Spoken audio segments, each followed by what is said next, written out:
हेडलाईनचे प्रस्तुत करता घरकुल मसाले, दे रोजच्या जेवणाला मायेची चव घरकुल मसाले।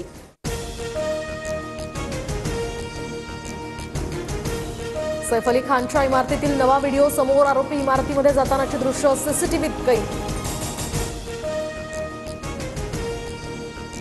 तर सैफवर झालेल्या हल्ला प्रकरणामध्ये एक जण ताब्यात, शाहिद असं या ताब्यात घेतलेल्या संशयिताचं नाव। संशयिताची पोलिसांकडून कसून चौकशी सुरू।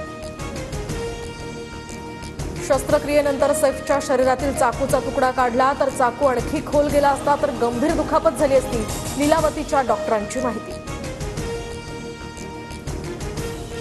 सैफवर हल्ला करणाऱ्या आरोपीकडून शाहरुखच्या घराची सुद्धा रेकी, तर 14 जानेवारीला पोलिसांकडून मन्नत बंगल्यावर जाऊन तपास, सूत्रांची माहिती। मुंबई पोलीस आणि गुन्हे शाखेतील चढाओढीचा तपासाला फटका, वांद्रे पोलीस सगळी माहिती देत नसल्याचा गुन्हे शाखेतील सूत्रांचा दावा।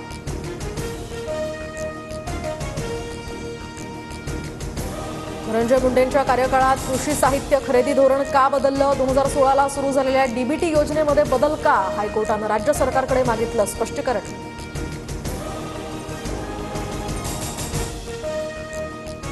पुण्याच्या अन्नॉरमध्ये वाल्मिक कराडचे आणखी 3 फ्लॅट्स, तर ज्योती जाधवच्या नावाने फ्लॅटची खरेदी झाल्याची माहिती।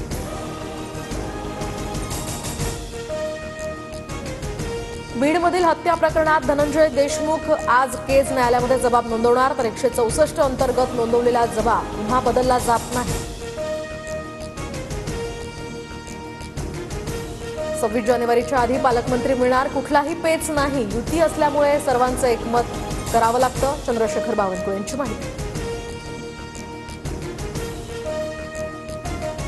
बीड पुन्हा हादरलं, आष्टीमध्ये जुन्या वादातनं नातेवाईकांकडून भावांची निर्घृण हत्या, तर अंबाजोगाईमध्ये नातेवाईकांमधील वादातनं गोळीबार, 4 संशयित ताब्यात।